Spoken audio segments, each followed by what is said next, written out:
Dieu de tous les jours, Marc Thomas. Bonjour à vous toutes et à vous tous, chers amis auditeurs. J'ai intitulé mon émission aujourd'hui « Un carême à l'endroit ». Les chrétiens ont parfois tellement tout mis à l'envers. Je ne sais pas quelle image vous avez du carême dans votre tête, mais c'est un temps de pénitence, c'est un temps difficile, c'est un temps où il faut faire des efforts, c'est un temps où il faut se priver. Voilà, vivement que ça soit fini. Il faut faire pénitence pour plaire à Dieu. Eh bien, si vous voulez, je vous propose de remettre les choses à l'endroit. Parce que Dieu n'est pas le Dieu des pénitents, il est le Dieu des vivants. Il a créé l'homme pour le bonheur, et quand l'homme a tout cassé en voulant tout posséder, notre Dieu n'a eu de cesse de le délivrer, de le libérer, de renouer l'alliance avec lui, de le sauver. Notre Dieu n'est qu'amour et pardon pour l'homme, quel que soit son péché ou sa misère. Pour tout homme, et donc pour nous, tels que nous sommes. Car le Fils de l'homme est venu chercher et sauver ce qui était perdu, dit Jésus quand il va loger chez le pécheur et voleur Zachée. C'était vrai pour Zachée, c'est vrai aussi pour nous à tout instant. Et c'est dans cet esprit d'un Dieu qui vient nous chercher, quel que soit notre péché, c'est dans cet esprit d'un Dieu qui nous aime tel que nous sommes, que nous pouvons entrer en carême.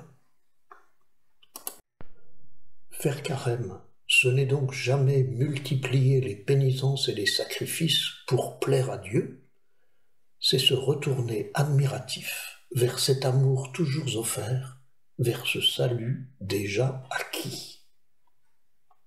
Alors explorons un peu cela, se convertir, au sens étymologique du mot, se retourner. Commençons par quitter les faux dieux culpabilisants qu'il faudrait amadouer pour éviter les punitions. Conversion.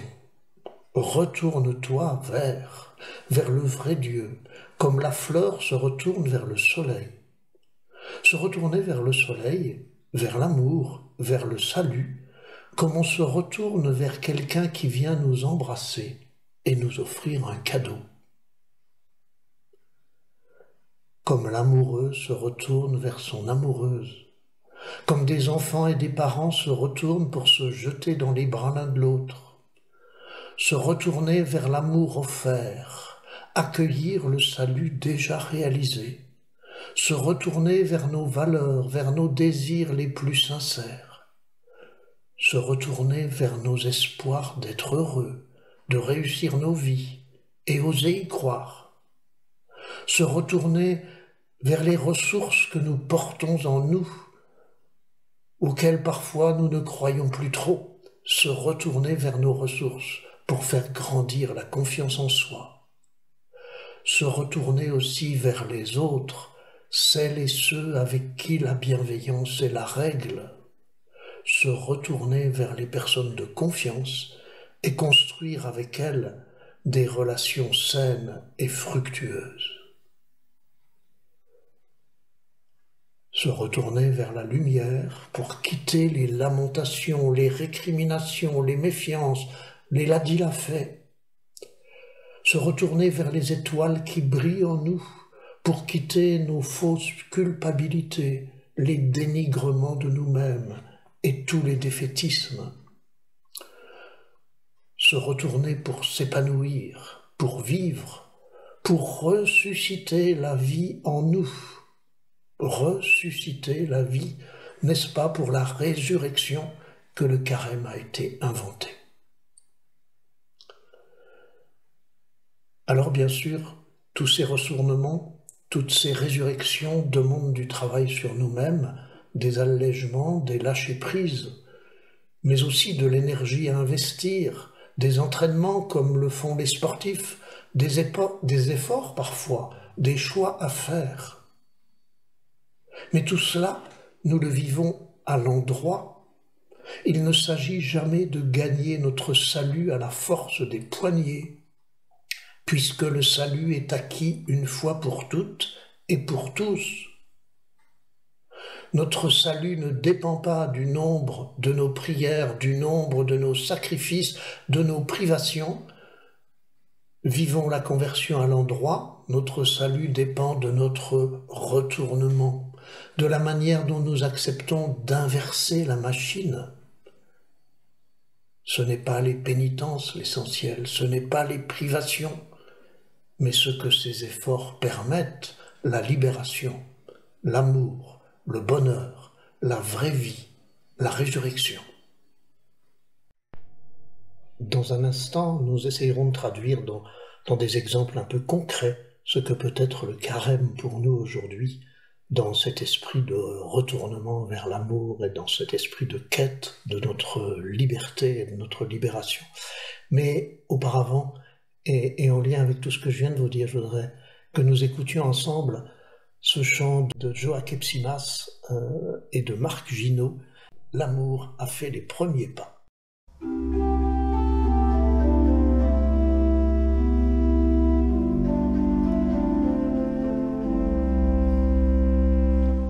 L'amour a fait les premiers pas, l'amour a préparé la noce, les invités ne viennent pas, l'amour a fait les premiers pas. Les places vides sont en fête, à ce que l'on n'attendait pas.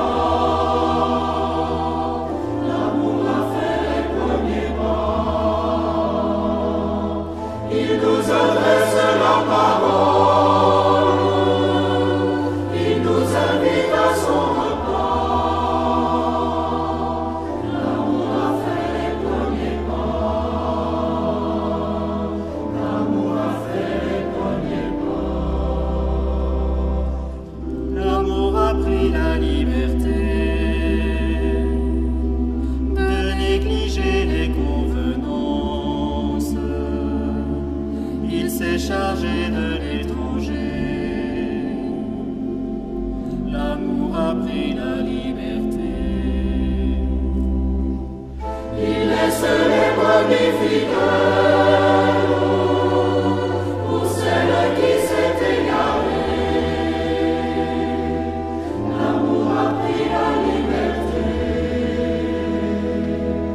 Il attendait l'enfant prodigue. Il nous invite à le fêter. L'amour a pris la liberté. L'amour a pris la liberté.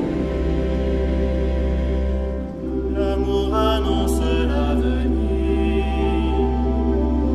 Il fait renaître de la cendre la flamme qui allait mourir.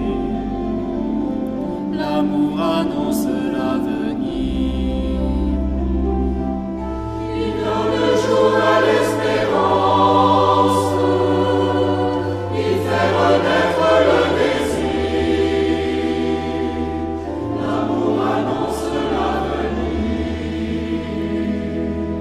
Il nous redonne sa confiance. Il nous invite à repartir. L'amour annonce l'avenir. L'amour annonce l'avenir.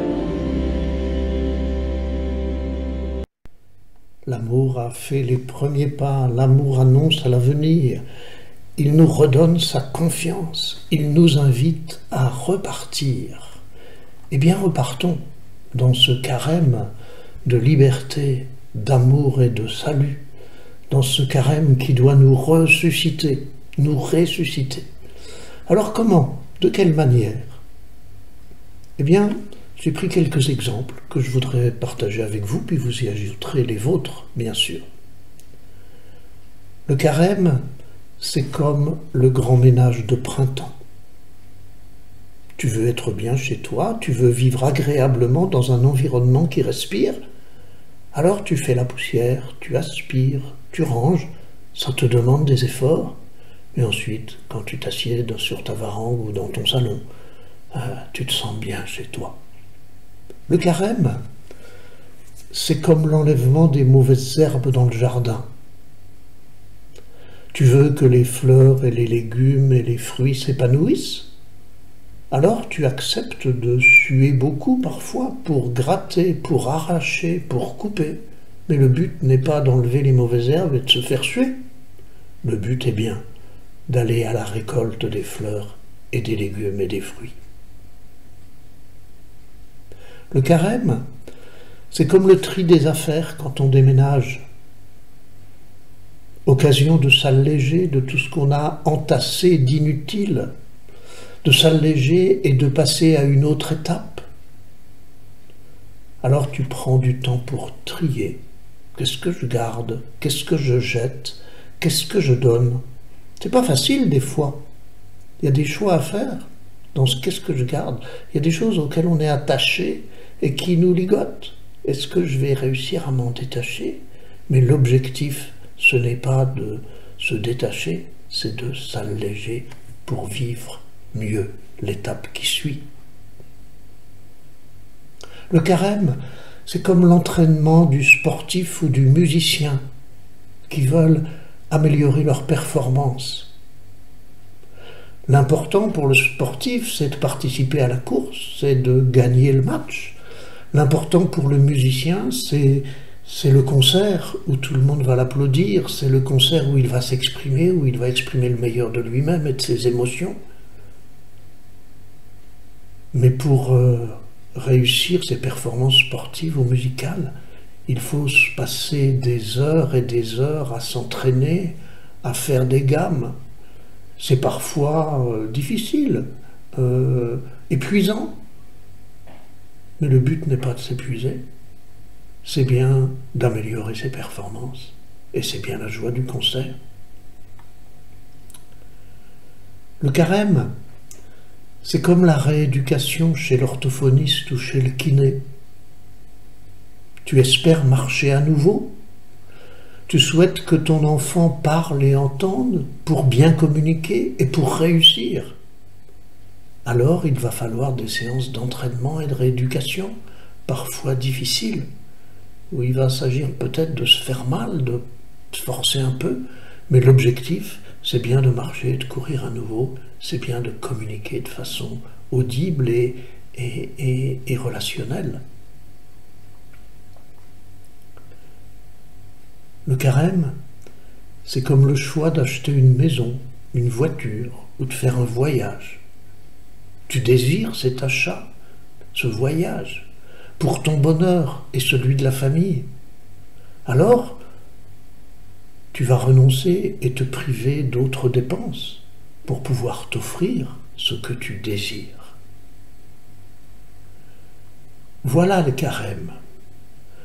Ne regarde pas d'abord les privations, les jeûnes, les efforts, les choses difficiles.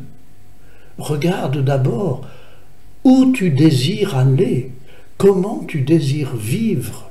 Regarde d'abord les valeurs que tu veux développer, les objectifs d'épanouissement que tu te donnes à toi, à ceux qui t'entourent, à ta famille, à tes amis, à ta communauté chrétienne.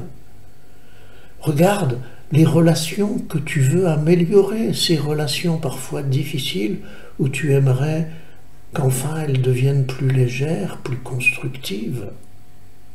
Tout cela, tout ce que tu désires vivre mieux, va te motiver à trouver les moyens de faire ce travail de résurrection dans ta vie, de faire advenir le salut dans ta vie comme dans la vie de ceux que tu rencontreras. C'est ça le carême. Accueillir en nous le salut qui libère, qui déjà nous a libérés, et le partager pour devenir avec les autres des sauveurs de l'humanité. Bon carême dans l'enthousiasme. À la semaine prochaine.